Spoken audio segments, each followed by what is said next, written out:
sundown in the high desert. It's another gorgeous August evening in the Four Corners region of the American Southwest. Hello, I'm your host, Pat Summerall. And this week on Sports Stars of Tomorrow, we're in Farmington, New Mexico for the AABC Connie Mack World Series.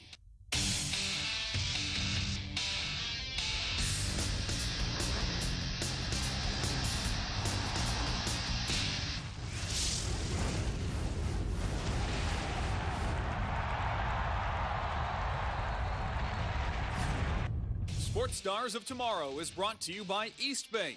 East Bay, the athletic sports source.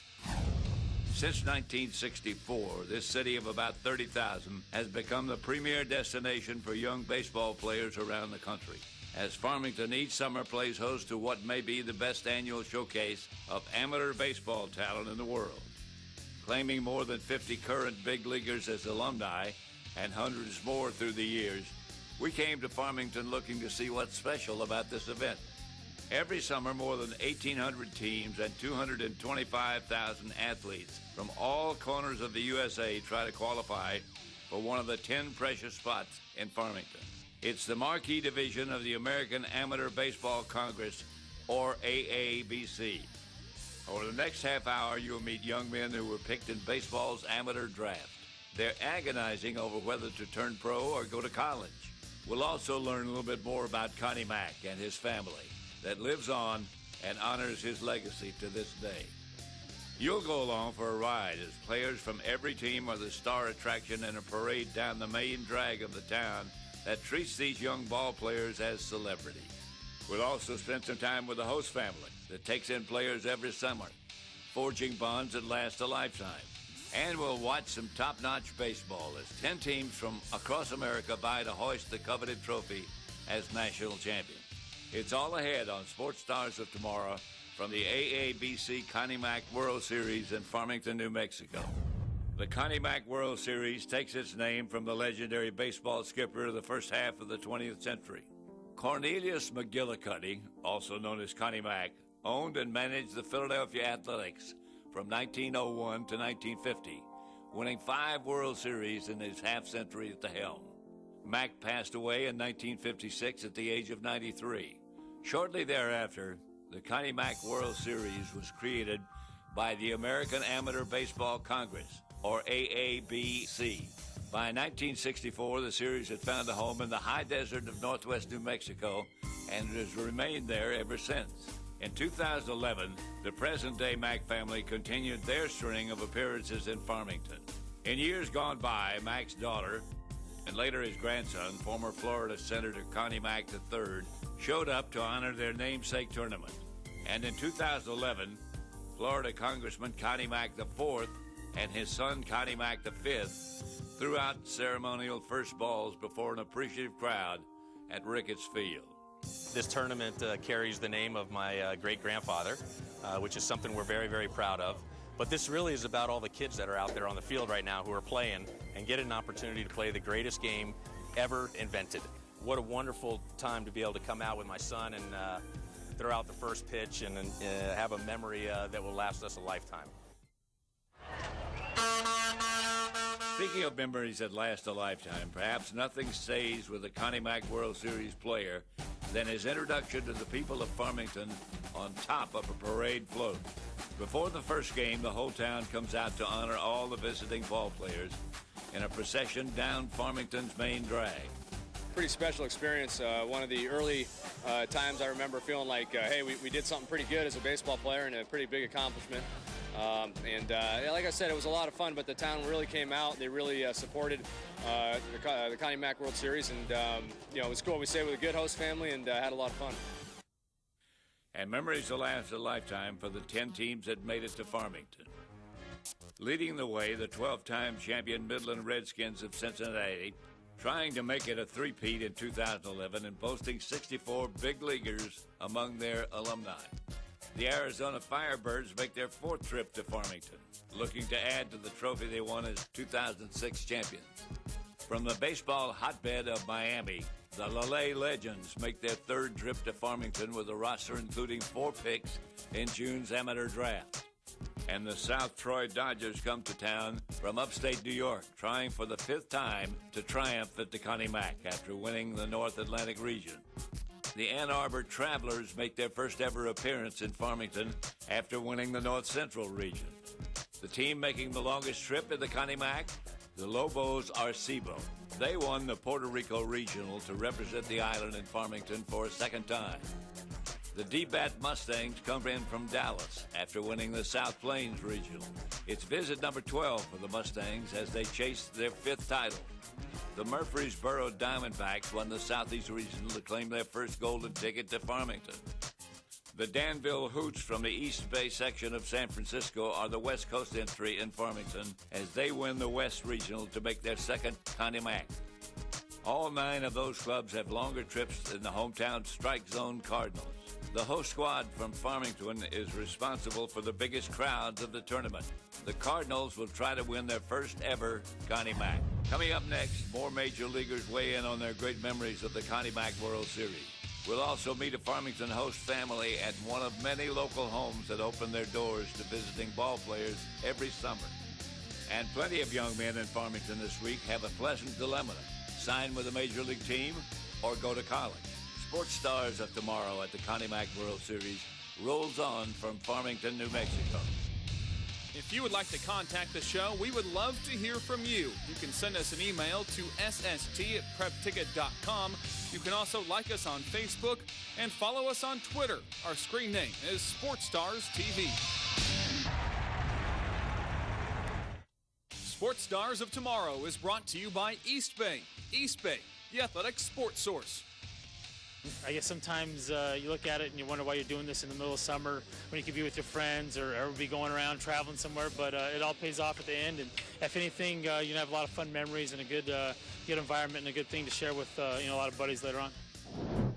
Welcome back to Sports Stars of Tomorrow. This week we're at the AABC Connie Mack World Series in Farmington, New Mexico. By day 5 of this 8-day feast of amateur baseball, 6 of the 10 teams still have a chance at the title. Game 15 matched up the unbeaten Cardinals of Farmington against the undefeated Midland Redskins of Cincinnati. The game was tied at 2 until the bottom of the 6th, when Midland pushed across the pair to post a 4-2 win. The Ohio squad remains perfect in their chase for a three-peat. The loss for Farmington sent the packed house home deflated, but the Cardinals still have life in the tournament. One unique quality to the Connie Mack World Series is the role of the host family. Visiting players don't bunk down in hotels. They stay with locals who volunteer to welcome into their homes the out-of-town athlete. Like Brad and Vicki Campbell, along with their own 4 children, for the last 7 years, they've taken in as many as 4 ball players every summer. This year, 4 LaLay legends are here from Miami. For 9 days, the Campbells feed, house, and shuttle their visitors around town, with friendships growing as the days go by. They have Facebook, they have texting, they have all that kind of social networking stuff, but just to see them, at the next level, we see a few on TV. I mean, we've watched a few play college games, high school games at different places. It's a good time. One of our boys got married last year, so that's the first Connie Mack player that's now married. All the others are single and either still in college or playing minor league, so it's fun. And toward the end of their stay, guests at the Campbell house sometimes get wistful about leaving for home. My host family has been probably the best family. The kids are great. We're always interacting, always having a good time. The parents, I couldn't have asked for better parents. They're always there for us. They give us whatever we want, and it's just, I hope to do it again next year. My house family's amazing. They brought me in like I'm another kid and like I'm one of theirs, and it's been the best experience of my life. To come into a home not knowing what they're gonna be like, and to them to bring you in like that, it was awesome. I'm very happy. By coincidence, a deadline just after the tournament wraps up is weighing heavily on the minds of some of the best players in the event. NCAA rules dictate that players drafted by major league teams either need to sign a pro contract or enroll in college by August the 15th. Andy Suarez says it'll have to be a pretty big pot of gold for him to give back the scholarship waiting at his hometown, University of Miami. I got drafted by Toronto Blue Jays in the 9th round, and Like right now we're negotiating to see what happens, but if money doesn't come there, then I'll just end up in Miami, which I have no problem with. Stephen Tarpley has the same pleasant dilemma. He accepted an offer to play at USC, but the lure of pro baseball has him still wavering. I got drafted 8th round by the Cleveland Indians, so just gonna see where that goes when I get back. As far as I know right now, I'm just gonna go to college, but we'll see. We'll see. For both young men, the money wasn't enough to pry them from a college education. Andy is off to Miami, Stephen to USC. Just ahead, the title game approaches and 4 squads are left. Miami battles with Cincinnati, and Phoenix tangles with local favorite Farmington. That's all on the horizon as Sports Stars of Tomorrow continues from the Connie Mack World Series in Farmington, New Mexico. Sports Stars of Tomorrow is brought to you by East Bay. East Bay, the athletic sports source. Yeah, my host family was awesome, and it was just a good experience. It was the first experience I had at that age to play in front of a crowd like that. I think we played in crowds of about 7,000 or 8,000 people. It's cool to be playing on that stage. Welcome back to Sports Stars of Tomorrow. This week we're at the AABC Connie Mack World Series in Farmington, New Mexico, just down the road from the Four Corners Monument, the only place in America where the corners of 4 states come together. Four Corners is the exact point at which New Mexico, Arizona, Utah, and Colorado intersect. The spot is a tourist destination with families photographed in 4 states at the same time. Or some enterprising and fit folks likes to do push-ups with a limb in each of the 4 states. Game 16 of the Connie Mack World Series brought together the Midland Redskins of Cincinnati and the LA Legends of Miami. The Legends would be going home to South Florida with a loss. The Redskins were still unbeaten, so they had some wiggle room. The difference in motivation showed early in the game. Miami got out to a 4-0 lead and still led 5-3 in the 7th when Justin Garcia stepped in against Cincinnati's Taylor Cherry. Cherry makes a good pitch to Garcia, who fights it off and sends a base hit to left. That's enough to score Armis Garcia and to make it 6-3 Miami. The next hitter is Richard Amion. Amion smacks a high chopper into right field. That's going to bring around Justin Garcia with the second run of the inning, and Miami leads 7-3. And they're not done in the 7th. Johnny Ruiz sends a fly ball to left.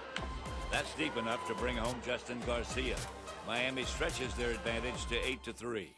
Legends pitcher Robert Whalen tossed a masterful complete game. Here's the final out. It goes 5-3 across the diamond, and Miami advances to the cusp of the championship game with an 8-3 victory over Cincinnati. In Game 17, the big crowd filled up Ricketts Field under a full moon. And with the excitement that the hometown Strike Zone Cardinals were within reach of their first ever Connie Mack World Series title. Standing in the way of a trip to the final day, the unbeaten Arizona Firebirds. Before the first pitch was an appearance by a World War II U.S. Marine named David Patterson. The 88-year-old Patterson is one of the precious few code talkers still alive. Code talkers transmitted sensitive U.S. military messages in the Navajo language, which was impossible for the Japanese to decipher. With pleasantries and lineup cards exchanged, Farmington and Phoenix got down to business. In the top of the 5th, Phoenix has a rally that breaks it wide open. With Firebirds on 2nd and 3rd, Joe Serrano rips a double to the gap in right center. That brings around Willie Ethington and Jake Peebehout. Phoenix leads 8-0 in the 5th. And here's the final out. Casey induces the pitcher's best friend, a 6-4-3 double play to end it.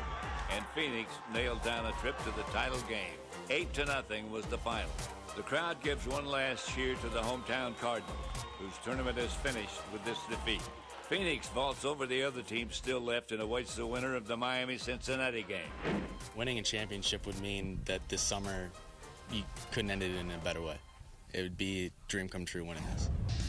Coming up, the teams from Miami and Cincinnati battle on the diamond in what becomes the Connie Mack Semifinal. The winner draws Phoenix in the championship game.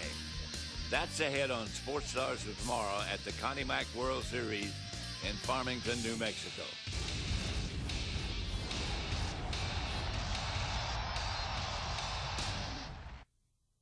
Sports Stars of Tomorrow is brought to you by East Bay. East Bay, the athletic sports source.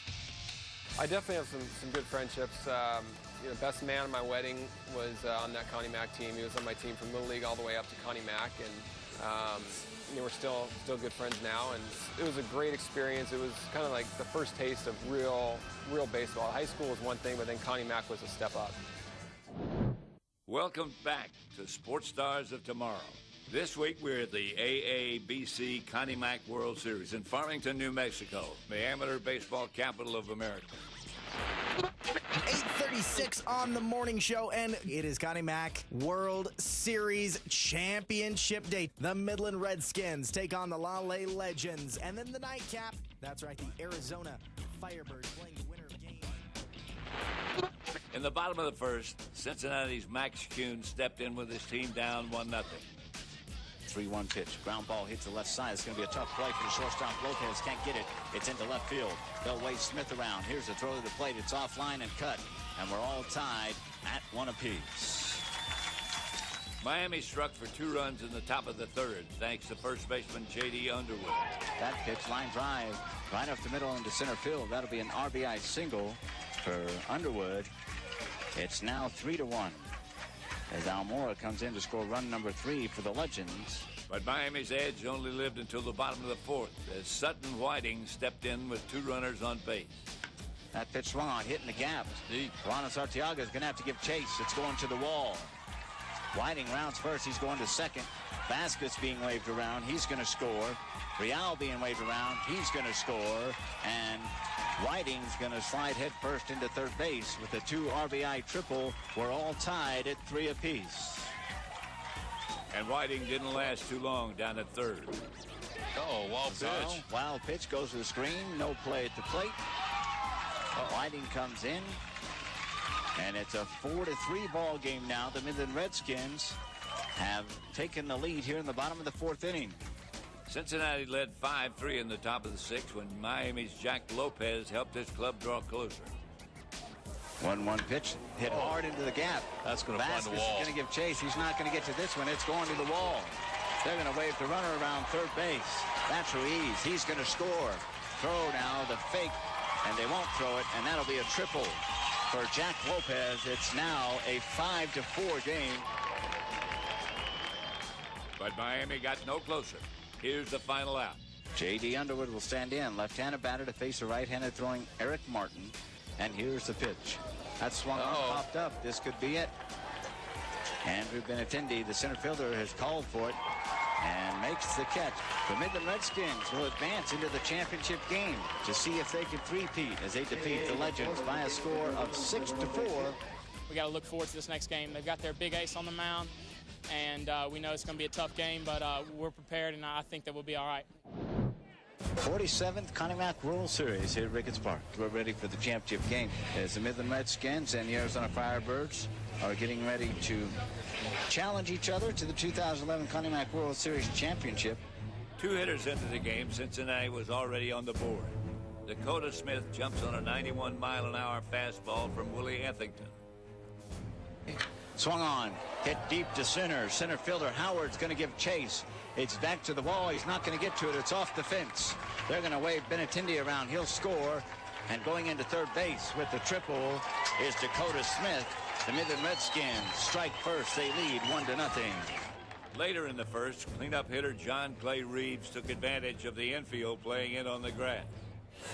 3-1 pitch, a high hopper hit up the middle. The infield was in, cutting off the run. And that will be a base hit for Reeves as he picks up an RBI single. Smith scores run number 2. Midland leads 2-0. In the second, Cincinnati put the game out of reach as Reeves stepped in with the bags full of Redskins. Pitch on its way, curveball. Right back where it came from, up the middle, into center field for a base hit. 2 runs will score. Got him in second. Great They got the runner. They threw behind the runner, and they'll tag him out trying to go to third. That was Smith. He got caught in no man's land. But John Clay Reeves will pick up 2 RBIs on the single. So after 1.5, Midland Redskins 5. Arizona Firebirds 0. And Cincinnati's bat stayed hot in the third. 2-2 curveball swung on, hit deep to left. Left fielder Gonzalez is going to go back. It's off the wall.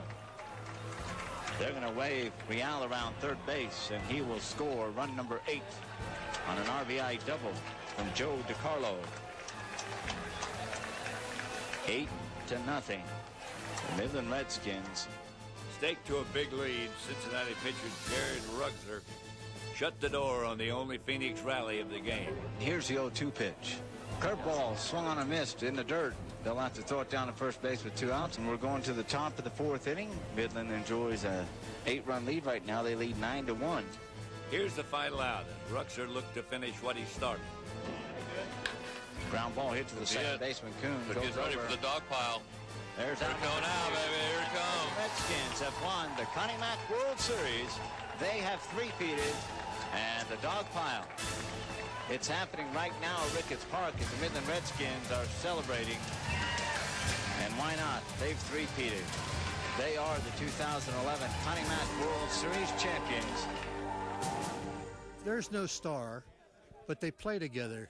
Never once on this team have I heard anybody say, what's my batting average? What's my ERA? In every way possible, the 2011 Connie Mack World Series has to be considered an unqualified success. More than 90,000 fans walked through the turnstiles at Ricketts Park, and the Midland Redskins take the record 13th title trophy back to Cincinnati. This small town in the high desert will go back to its usual rhythms of family, faith, and baseball, only to rise as a community once again next summer to welcome the best 10 teams in the nation to the 2012 Connie Mack World Series.